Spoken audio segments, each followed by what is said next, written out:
Okay, well, good morning, everybody. Thank you for joining us for this webinar. My name is Stenka Piskulic. I am the president of REDLAC, which is the Latin American Caribbean Network of Environmental Funds. And I'm also co-chair of the Environmental Funds Working Group of the Conservation Finance Alliance, CFA. And this Environmental Funds Working Group, which was established in 2007, is now comprised of 122 members from 33 countries.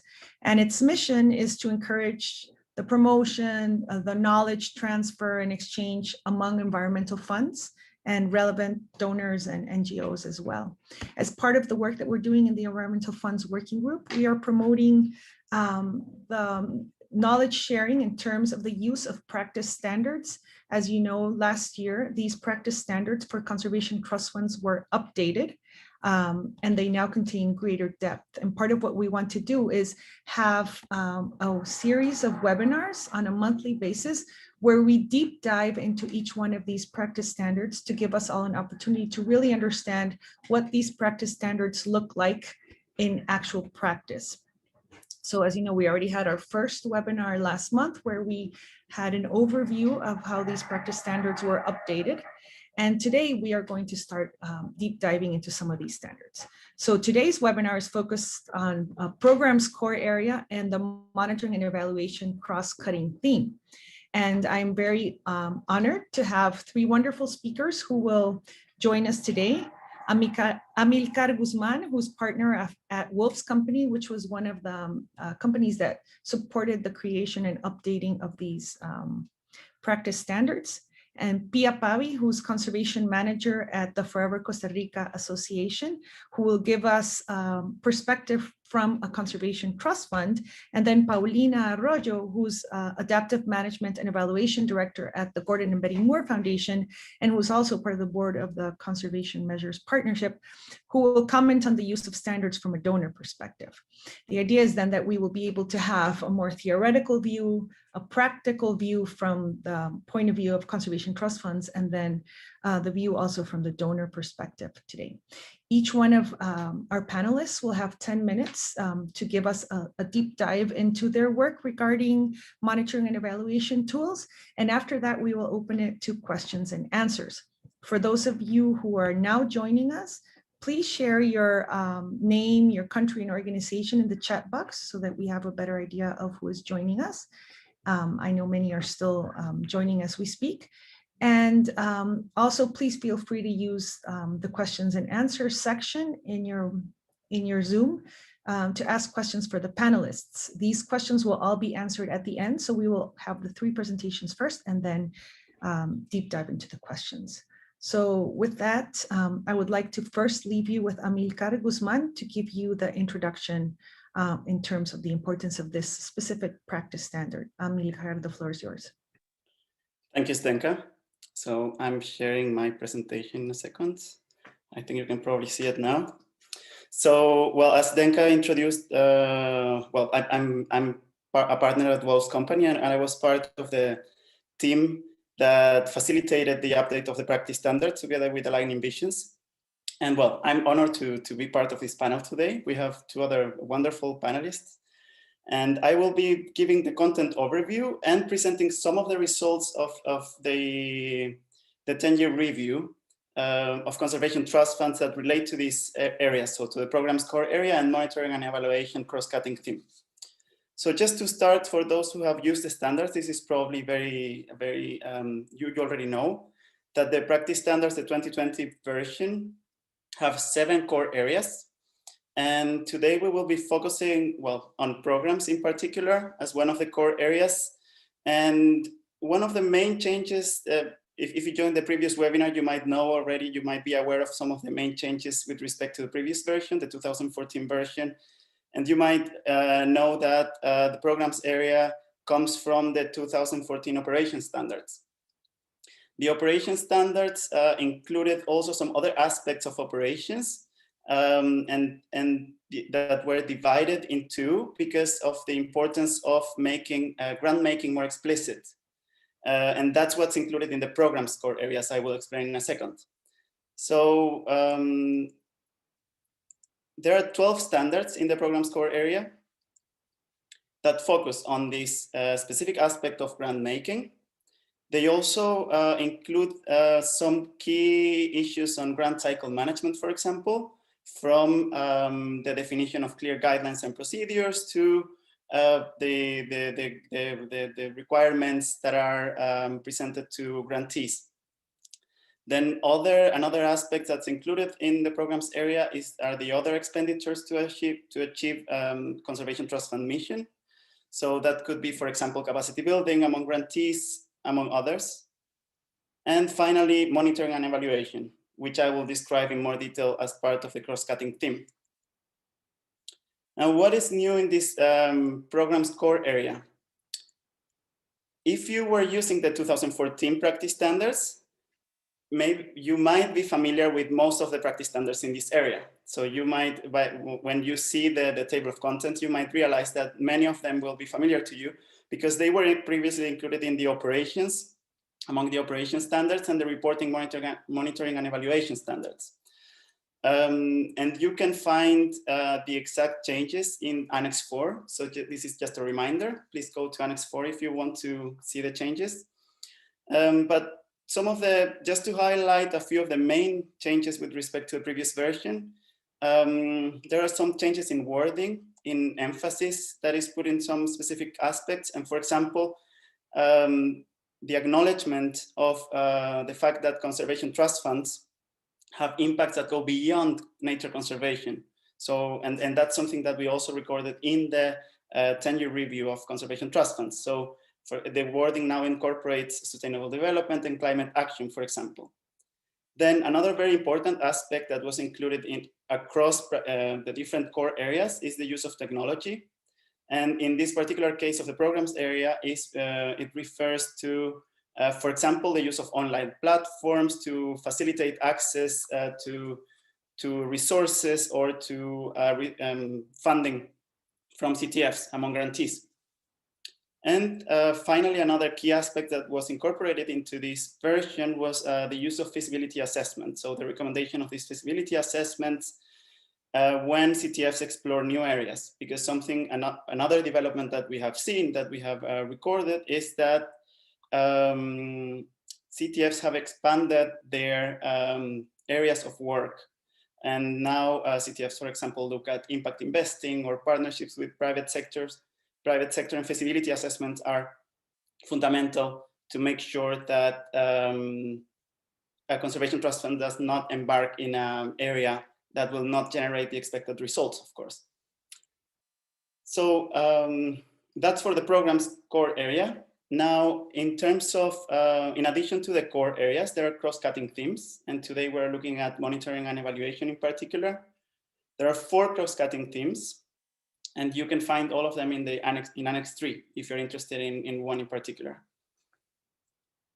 Now, monitoring and evaluation is of course fundamental for programs and grant making, but it's also very important for other areas of work, such as institutional effectiveness, resource mobilization, and risk management and safeguards. So there are monitoring and evaluation standards in all of these core areas. And of course, in Annex 3, you can find exactly which ones. Now, in terms of content, I believe that this will be perhaps self-explanatory for many of you, because if you are in this webinar, you probably know already a little bit about monitoring and evaluation. But just a few aspects to emphasize that are also emphasized in the practice standards is the importance of monitoring and evaluating results or progress with respect to goals and objectives. So what you have in your strategies, in specific plans, in your theory of change, etc. And reporting to specific audiences. So these are key issues that are highlighted in the practice standards as well. Now, and this is something that we also saw as a very important aspect in the results of the survey that we implemented in parallel to the update of the practice standards. So now I will present a few results that show the importance of these practice standards and the room for expanding the use of them. So In parallel to the update of the practice standards, we implemented this survey that was answered by 50 CTFs, which is around 50% of existing CTFs globally. And one of the results was that more than 70% of CTFs have been requested to monitor their programmatic impacts by donors. So this really emphasizes the importance of having clear practice standards in these subjects, in these areas. Now, a very positive aspect is that CTFs have used the practice standards, the 2014 version. Around 70% of CTFs have used them. However, a much smaller percentage have used them to improve their grant-making processes or to design and revise monitoring and evaluation systems. So there is a big room here for a stronger use of the standards among CTFs.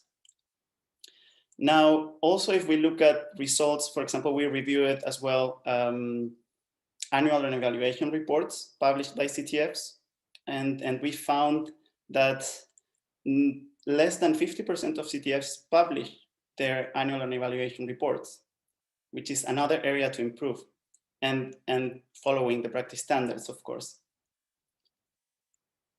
Then when we looked at these annual and evaluation reports that were published by conservation trust funds, we also found a few other areas of improvement in terms of quality of the reporting. And here I present just a couple as examples for the discussion.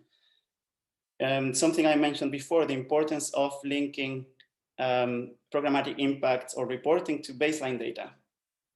Only a little bit more than 40% of CTFs that published their reports mentioned baseline data, and a much smaller number provided further details on their baselines. And the results are a bit, so the numbers are even smaller when we looked at the strategic documents. If they link their reporting to strategic documents, meaning their strategies, plans, etc., or to specific goals and targets, theory of change, etc. Only 9 CTFs mentioned these documents or linked, and even a smaller number linked them and provided more details on it. So this is another area that hopefully will be strengthened, and hopefully the practice standards will encourage CTFs to do more work on it. And finally, just the last result I will present to then give the floor to the other panelists is in terms of indicators, which is a topic that is widely discussed within the conservation community, and it's a very challenging topic, the use of adequate indicators. A good news here is that most CTFs, at least the ones that publish their reports, use outcome and output indicators in their reporting. Now, there are not necessarily standard indicators that are very common for them. Here, there are a few examples of the most simple ones and the ones that many CTFs use.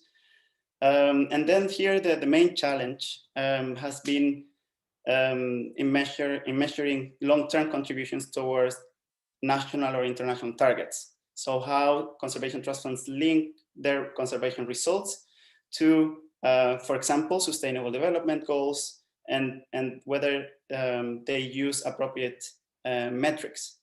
Many CTFs mention sustainable development goals or have mentioned Aichi targets, but only a few have been able to measure their progress in relation to this. So hopefully the practice standards will encourage some CTFs to do more work on this. And this is what I wanted to share today.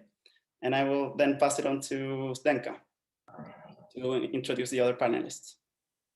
Thank you, Amilcar. Thank you for that wonderful summary, because I think it also exemplifies specific areas in which conservation trust funds can continue to work and share experiences. And that is the whole purpose of these webinars, that we can learn from good examples that can then be replicated in order to increase those standards, the quality of the standards.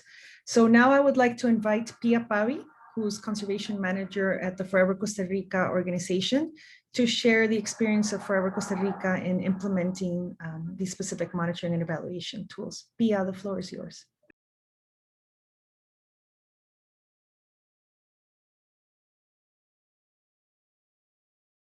Pia, you're still in mute, please. Good, yes. Thank you, Zdenka, and thank you for the invitation to participate in this webinar. Forever Costa Rica will be the case that I'll be showing here in terms of monitoring and evaluation and how we implement those practice standards. As Amilcar was mentioning, the updated version of the practice standards that have those 7 core areas, we do work on these highlighted in green that are the cross-cutting areas where we implement monitoring and evaluation. Particularly, as some of you might be aware, Forever Costa Rica was created to support the Costa Rican government in achieving the CBD goals under a public-private alliance that started in 2010. 10 years later, in 2020, we made an impact evaluation of those 10 years. It wasn't very easy to do because, as Amilcar mentioned, in those days, there wasn't a baseline database. There wasn't data there that we can, so we had to create a theory of change that reflected what was thought to be the situation in 2010. So from those learning experiences, we designed the institutional strategic plan with a 2030 vision and a 5-year strategic plan. Those learning experiences were also incorporated in what we call the Forever Costa Rica program that also has a plan for the next five years. And as Amilcar also mentioned, in this case in particular, it is very strongly linked to the theory of change of the CBD that you might be familiar with, that it's got the 2050 goals, it's got 2030 milestones, and the main focus of this, of these decades will be to work on reducing threats or working on the drivers of biodiversity loss. So for the Forever Costa Rica program, its theory of change developed, it was developed in more detail, and as you see, the normal thing that people are used to is looking at inputs in terms of human resources, tools, technological platforms, other stakeholders, and funding. And this will turn into a series of outputs or deliverables or products like we normally use these terms for. And in Costa Rica, what we do is to work on 3 main components that will generate effects. So it's the effectiveness of managing protected areas like we see here, and how the representativeness of biodiversity is present in protected areas. And we highlight climate change in particular because it is generating a series of threats for the marine and oceanic environments. Together, summing up all of these, they are contributing to increasing the ecological integrity of ecosystem functioning. Yes. Going down to more specifics, that component of representativeness is linked to target number 2 of the CBD, and it is then separated into work of 3 main priorities: biodiversity in inland aquatic ecosystems, coastal marine ecosystems, and oceanic ecosystems. And then in each one of those lines, there are a series of indicators that are simple as number of protected areas or newly created areas that are increasing the conservation of Costa Rica. But then there are others that are incorporated related to the participation of communities and indigenous peoples. The other component that is has a strong work, or a lot of work, is linked to target number 1. And this one in particular is receiving a lot of funding. This is the one, and it's got a baseline in some of them. Not all of them have baselines as we speak, but they are working on generating the baseline. So hopefully in a few years, we will have something to compare with. This is the simple part where there's management plans.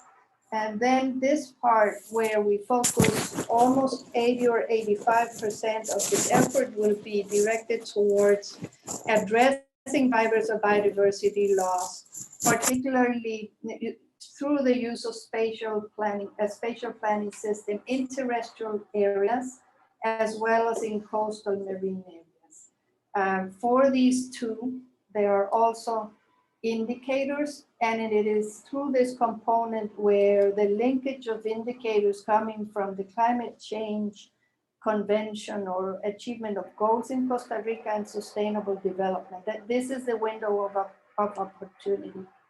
The last one is climate change, and this one is linked to target 7, where it is prioritized to work on ecosystem-based adaptation strategies, not necessarily mitigation or disaster risk reduction, but on adaptation of coastal areas, marine coastal areas. So if we look at this in general, I would say that we're all familiar, and that is the easy part, to design strategic instruments, action plans, goals, targets, and we're all very familiar with that.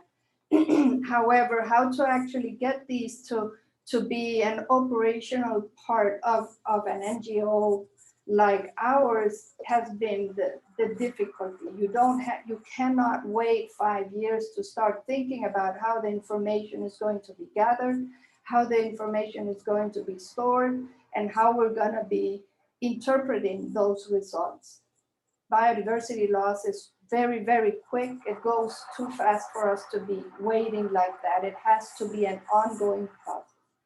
So what we have done right now in the process of designing our grant agreements, in the case of the program of Forever Costa Rica, there's about 70 to 80 projects a year that we're managing and designing. So there are formats for monitoring all these indicators, and they're included into the grant agreements with the NGOs that are our main strategy to get these outputs and outcomes to move towards the achievement of those goals. However, not with the formats, it's actually not enough. You can do that. But the main thing is the online technological platform that we're finishing this year. And this is a tool that will facilitate the communication between those that are generating the information that will be feeding into the indicators as the information is recollected. We can use it internally to measure the institutional effectiveness, and we can use it to communicate with the government to be able to monitor and see how we're moving towards the achievement of those goals that they have. And most importantly, I think was the last thing that Amilcar mentioned, is the communication with the donor community using the interpretation of these results. Thank you very much. I don't know whether it was 10 minutes or it's... That was perfect timing, Pia. Thank you very much for your presentation. I'm sure there will be a lot of questions about how this process has been constructed over the past 10 years and where it's headed now. So for everyone who has specific questions for Amilcar, for Pia, and later for Paulina, please feel free to share your questions in the Q&A section, and we'll make sure that these questions are all answered for you. So now I would like to give the floor to Paulina Arroyo to share her experience from a donor perspective and also as a member of the Conservation Measures Partnership, which of course inspired a lot of the work behind the practice standards. Paulina, the floor is yours. Thank you, Zdenka, and everyone, and Pia and Amilcar, the wonderful presentations. I'm going to share my screen. Is that visible? Okay. Yes, thank you. I'm Paulina Arroyo from the Gordon and Betty Moore Foundation. And today I want to share with you a little bit how, first an overview of the Moore Foundation for those of you who are not familiar with who the foundation is and our guiding principles. And then I'll go into a very broad summary because we don't have much time. So this is really a crash course 101 on what the conservation standards are. And then I'll give an example of how at the Moore Foundation we have been using those standards as a reference, but in the framework of adaptive management. And then I'll end with a few recommendations for CTFs that actually coincide a great deal with what Almirka has presented and Pia. So just to give a very quick intro for those who are not familiar with the Moore Foundation, Gordon and Betty Moore established the foundation in 2000, 21 years ago, as a way of giving back to society to tackle large and important issues at scale where we can achieve significant and measurable impact. And the reason I wanted to share that with you is because measurable impact has been at the core of the foundation's work since its inception and is very important for the founders. But I'm going to unpack that a little bit because it's certainly an aspiration, but it's also been a great deal of learning and challenges along the way. We have four areas of focus: the science program, the environmental conservation program, a patient care program in the San Francisco Bay Area. And for today, I'm going to concentrate on the environmental conservation program. Within the environmental conservation program, we have three large initiatives and one special projects area that's managed directly by the chief environmental program officer. And each one of the initiatives has its strategic framework and its own budget. So all of our grant making for environmental conservation basically are housed within these four realms of initiatives and programs. But how is it that we decide what to fund? I get asked that quite a bit. And we do have four guiding principles that are essential to all the programs within the foundation. And this was set by our founders, Gordon and Betty, many years ago. And so this is, for us, sort of our guiding standards and our guiding principles. The first question we always ask, is it important? Now, of course, in environmental conservation, everything is important, and we can certainly argue that all the issues need to be addressed. But from a Moore Foundation point of view, the question revolves around if by addressing a certain issue, that project or a series of projects will result in large positive benefit.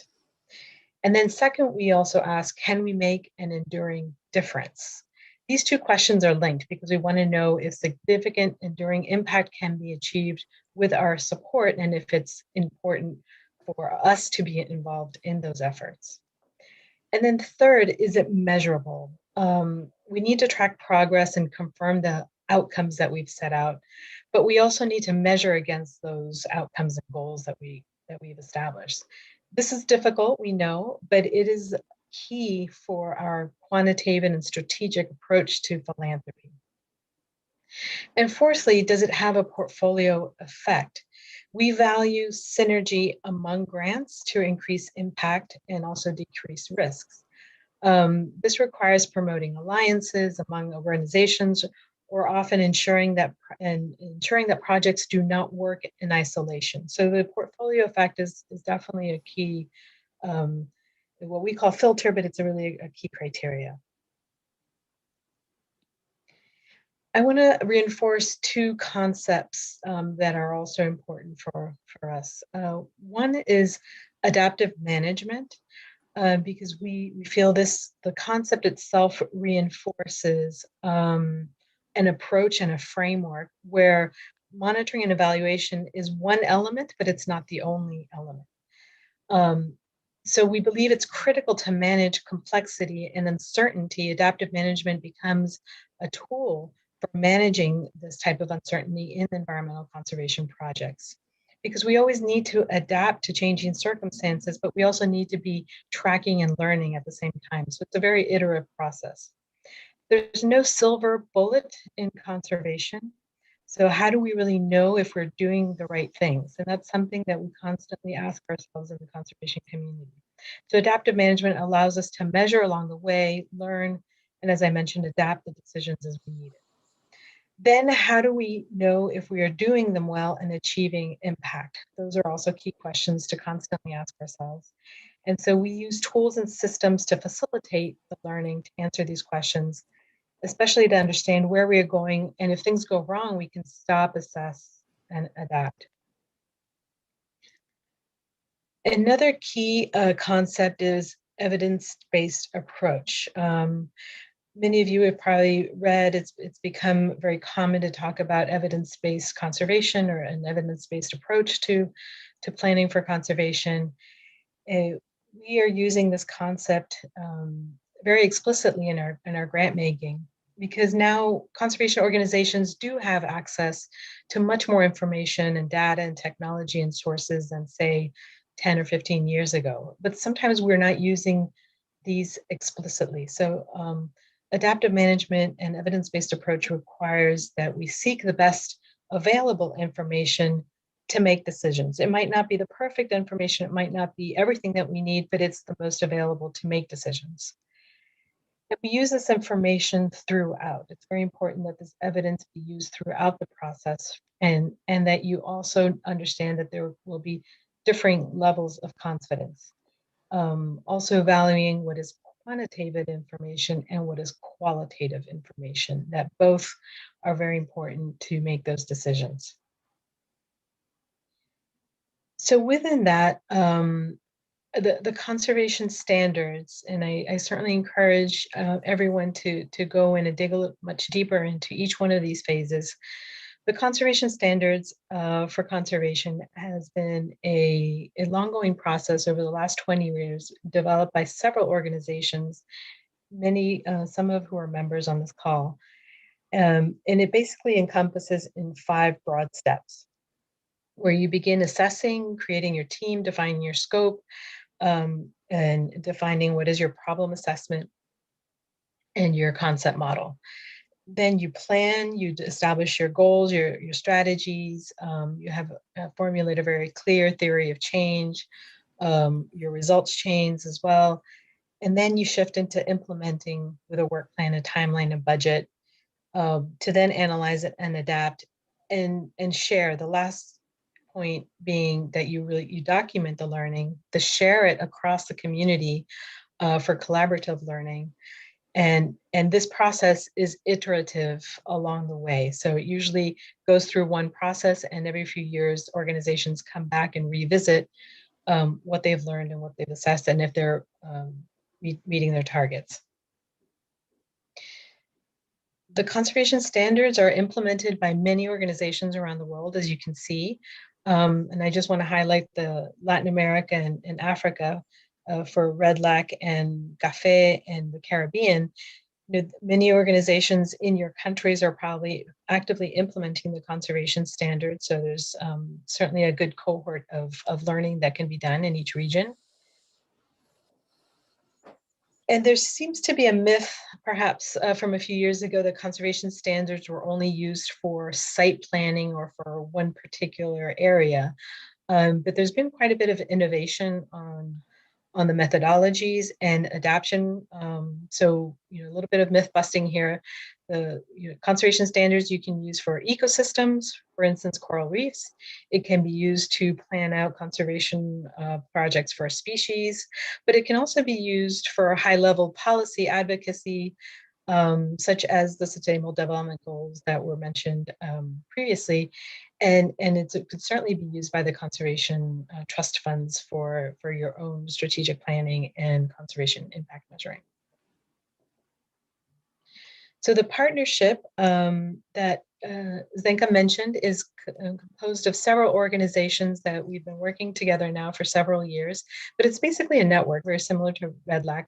We come together to learn from each other in a safe space of learning, both donors and conservation organizations.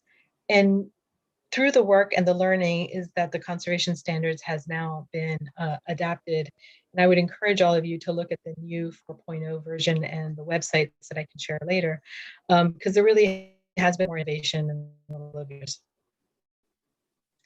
So just to land a little bit more tangibly on how then we at the Moore Foundation have been using both the conservation standards, but adaptive management and other tools as a reference point for our work. And I'm going to use the Andes Amazon Initiative as a case study for this.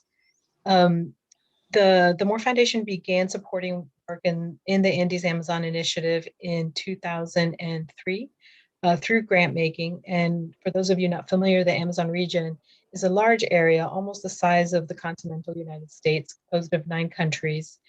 And at that time, the Moore Foundation began grant making in several of these countries, 7 of the 9 countries. And it was only later that we decided to focus on 12 mosaics. If you see the numbers here, 1, 2, 3, 4, 5, there's 12 landscapes or mosaics across 5 countries. But there's also 4 drivers or corridors that we're looking at where the concentration of drivers of deforestation and drivers of habitat loss are concentrated. So that core strategy of focusing on creating protected areas, increasing their consolidation or management effectiveness, and consolidating also indigenous lands, that has really been the core of the project of this initiative. And so this relates to how we assessed with the information that we had at that time. And every 5 years, the team goes to the board to have approval for this. So I just want to focus on one part of our strategy, which is the protected areas and indigenous lands consolidation strategy. It's here that we're working at 3 different scales at the system of protected areas, for instance, like the system of protected areas in Costa Rica, or the system of protected areas in Peru. Mosaics, which are large landscapes composed of protected areas and indigenous lands.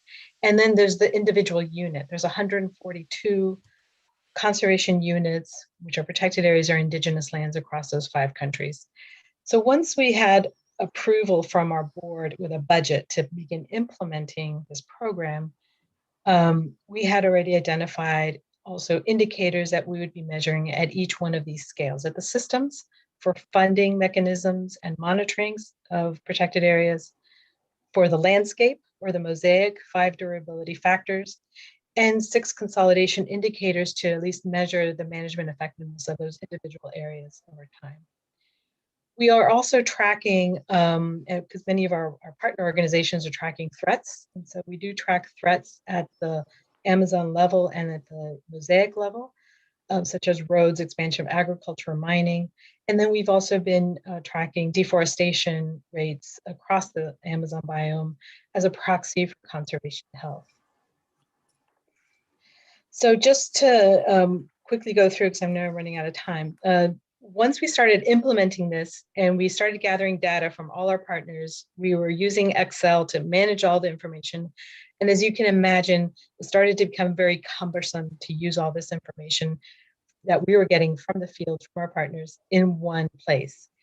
And so in 2016, we began using Power BI, which is a Microsoft online platform, with online Excel tools to manage all the information and to generate a series of dashboards or reports that, as our program officers and the program directors and internally, we could use for our grant making. And this just basically helped us organize visually the data and access it and do queries for the questions that we wanted to answer, having very clear where our baseline is, the year of the status, and what our final target is, because we had also established targets of where we want to be. So this is just looking at the indicators of consolidation, which were 6 indicators, red being when it was very poor, condition for management effectiveness, and dark green being our aspirational, where we want to go. And so every year we could see how that was going. So we're also able to link this with maps on the Power BI. And so now we're able to to visualize how we've been progressing through the grant making in all those 142 units of 5 countries. And just to give you a sense of a snapshot, in 2013, our baseline where we were, 2016, there's been better advancement as we get towards a very good condition being dark green. And then in 2018, where we are now. So this use of technology of a platform with the data has really helped us to just concentrate our efforts on assessing, on learning, and then bridging a dialogue with our grantees on how we're advancing and reaching our outcomes.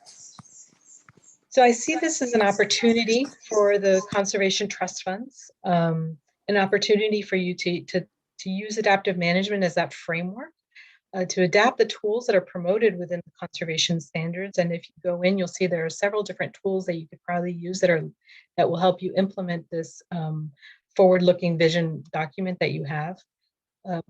Be very explicit about the learning from the practice and learn from each other. And then putting the systems in place for decision-making, that has been very key for us. And this is something that we are ongoing to put the systems in place for the decision-making to make adaptive management a much more agile process and reach all the different audiences that we need within the foundation and outside. I'll stop there. Thank you. Thank you very much, Paulina. That was an excellent example, and it's amazing to see how an organization has the capacity to measure the collective impact from a series of grantees from different parts around the world and put them together in a single. I'm sure there's going to be a lot of questions and interest in understanding more about how that tool actually works. We already have 3 questions online. If anyone else has questions, please feel free to use the Q&A section. And make sure that these are questions that are directed to, let us know who you want to direct these questions to. So I will start with the first question, which is actually, I believe, for Paulina. And it says, how do you balance the demands for detailed reporting that can be standardized and shared up through the CTF networks and donors with, 1, the time demands that this has on grantees, and 2, the need for locally identified indicators?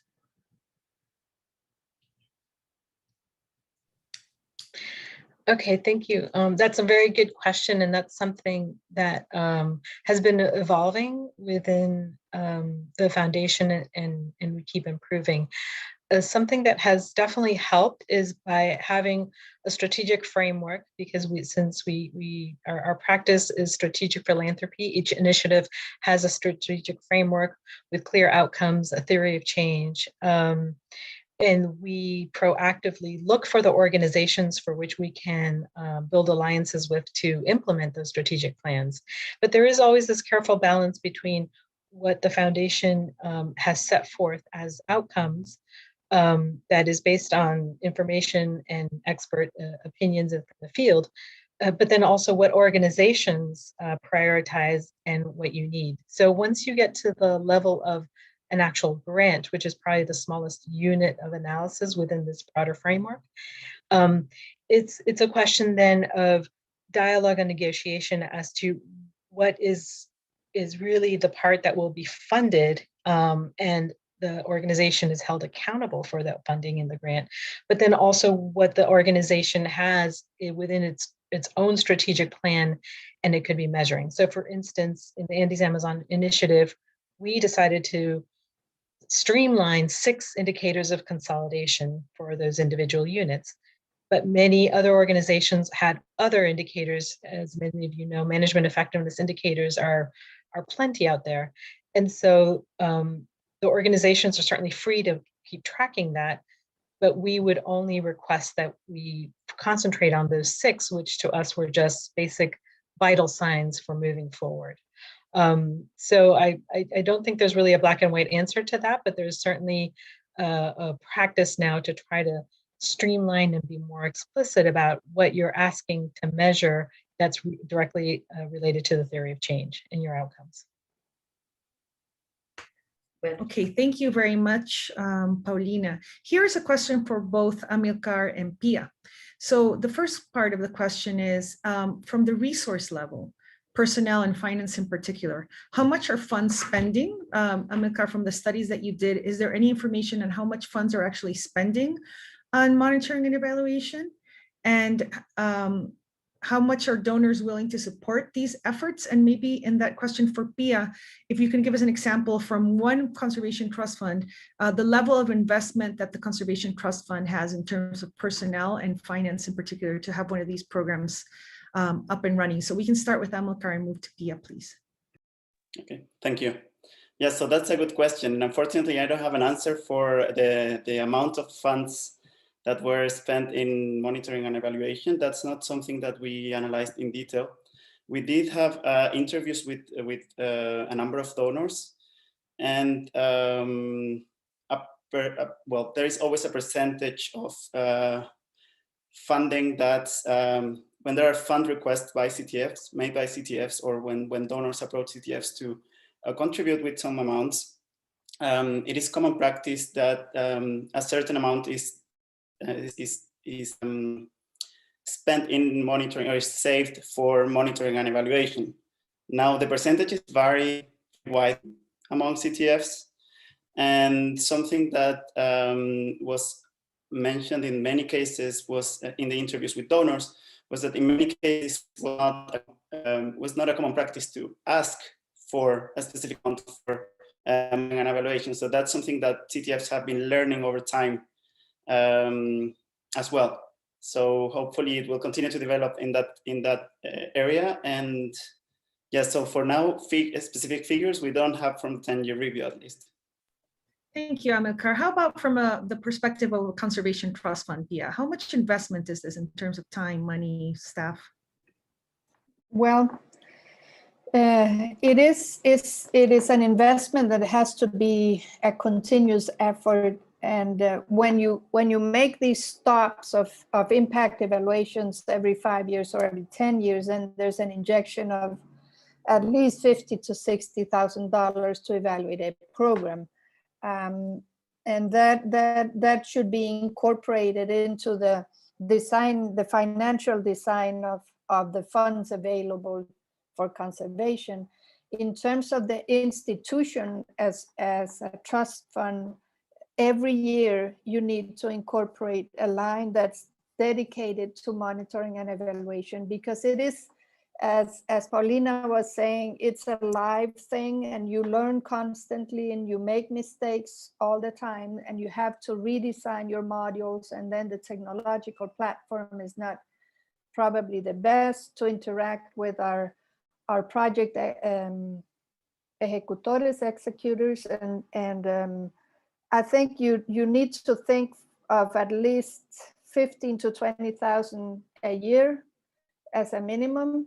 Plus, on top of that's without thinking of the human resources, and all our technical expertise are involved in analyzing the indicators and the metrics and the interpretation. At least, once every 3 months, we generate dashboards that at the moment they are financial dashboards used as proxies, but we're moving into the technical area, and that's at least one person should be dedicated to manage the technological platform with the support of everybody else.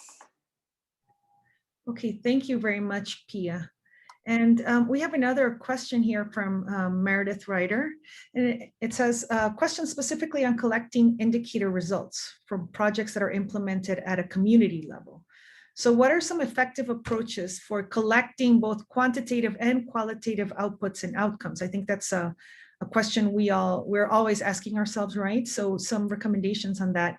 And she says there's often a disconnect between those at the headquarter level and the implementers at the community level. So at the headquarter level, it's a focus is more on fundraising, the desire to tell good stories with impacts and results. But at the community level, it's more focused on operations in order to deliver benefits and grant commitments.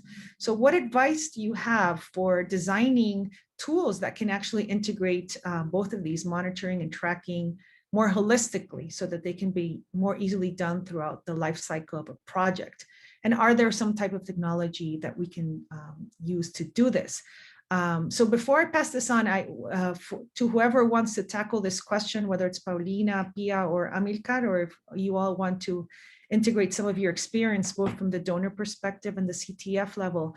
Also, just to let you know that we will have a webinar on July 20th, which will be focused specifically on technology, which is one of these new practice standards as well. So a lot of what we're seeing today, we will also see reflected in the webinar that we will have on July 20th on technology. So now with that very difficult question, actually, I would like to ask one of you if you're willing to tackle that question, Paulina, Pia, or Amilcar? Paulina, thank you. Yeah, no, certainly this is a great question and not probably also one simple answer, but there's a few examples I think for, and also there's scales of information and audiences. So for us as a foundation, we certainly rely on our partners in the field to gather the information from their local community partners in a way that is best culturally acceptable for them. So sometimes it could be in workshops, through flip charts, more manually, or through storytelling. So there's a variety of tools that our partners are using to gather the information.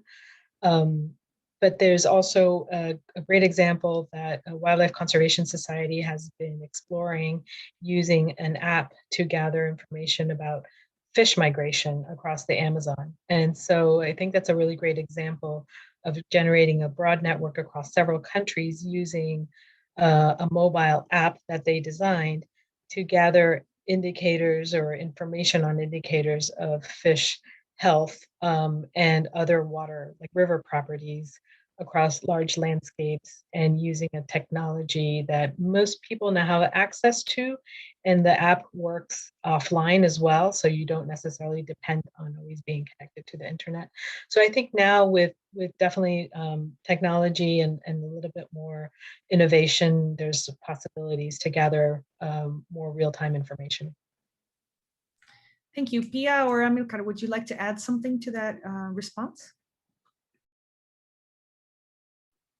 Pia, please. Yes, I think that what people struggle with is actually the fact that you have all these projects that are working at the local community level or at the individual protected area, and that's where the design of your grant agreement and the design of an easy mechanism for these project managers to interact and feed the information into this technological platform.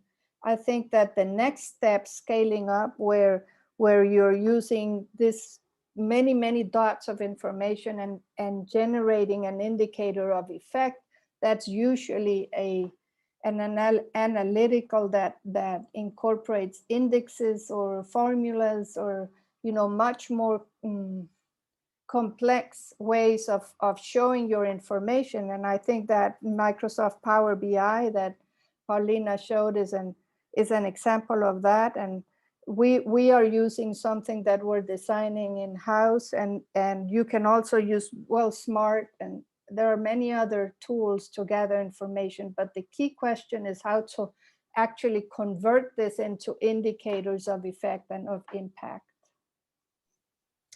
Thank you. Amilcar, would you like to add something? Yes, just very briefly, because I think what has been mentioned is of course the core of the answer.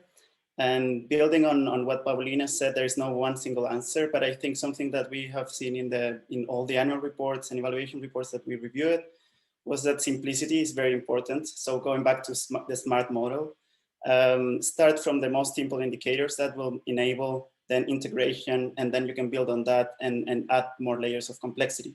I think that's of course fundamental, and something that we have seen as well in the review of what CTFs have been reporting on. Perfect, thank you. There's a follow-up question here, I think, for what you have just been discussing, Paulina. So the comparative analysis of the grant tracking tools before opting for Power BI, is that something, what made you choose the solution? Is this something you'd be willing to share with some of the grantees? Yes, no, gladly. We don't have anything necessarily documented, but we did grapple with the idea of what tools to use. Either, one extreme is to hire a programmer and design something that would be internally. That was rather cumbersome and expensive, and you would always be dependent on that design. And in the end, we decided on using basically what the Microsoft tools already have, because we already have a license for Microsoft. So it wasn't a huge investment to just buy an additional license for the Power BI. And it connects then to all the other Microsoft tools like Excel, PowerPoint, Word. And then we started using SharePoint. So now there's Microsoft and as others seem to be evolving a great deal on this online management. So you really don't have to go, as sometimes many organizations have opted for, having their own design internally. So that was just our decision to use Power BI. There are other data visualizations tools that you could explore. I think it's a question of answering what you want to know, what questions you need for the decision making, and what system is the most agile that will later be useful for you over the years. Great, thank you. Pia, here's a specific question for you in just 1 or 2 minutes. Can you tell us, from the exercise that you just did in measuring the impact for the last 10 years, what are some interesting findings that you might want to tell us about that you found in that 10-year evaluation? I think one of the most important impacts that the program achieved during those 10 years, take into consideration that there wasn't a theory of change at the very beginning, but the most important impact was actually being able to use the governance models and community participation in the creation of newly designed and created areas for conservation. That was one of the main impacts, and particularly in the coastal and marine areas. Another impact that was identified was the fact that in those areas, protected areas that were receiving support for management, the impact is that it is now working completely. They're monitoring and evaluating their effectiveness. And in terms of conservation of those species, unfortunately, the measurement of ecological integrity is not yet implemented in the terrestrial areas, but it is in the coastal and marine ecosystems.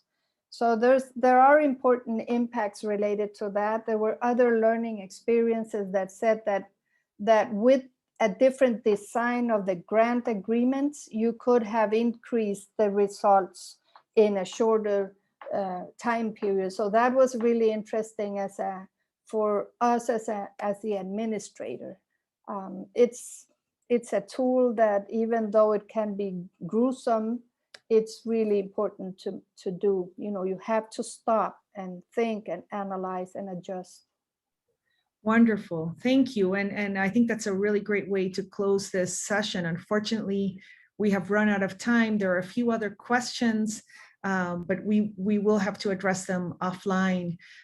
We could have gone on for a long time. I wanted to close this session, first of all, by thanking Paulina, Amilcar, and Pia for joining us, for bringing such great presentations and giving us a little bit of a deep dive into what monitoring evaluation tools are about. And we will, of course, hear about monitoring evaluation throughout all the standards, because as Amilcar mentioned, it really is a cross-cutting theme.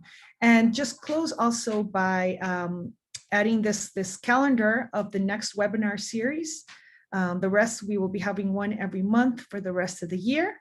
And so the next one is going to be on March 16th. And I think it's a really important topic, communications. It's definitely something that we can all relate to. And even what we were speaking about today requires very good communications with grantees, donors, and others. So I hope you can all join us for the next webinar, which we'll be hosting in March. And thank you to all the panelists for joining us today, and to the Conservation Finance Alliance for making this possible. Thank you, everybody. Bye-bye. Thank you. Thank you.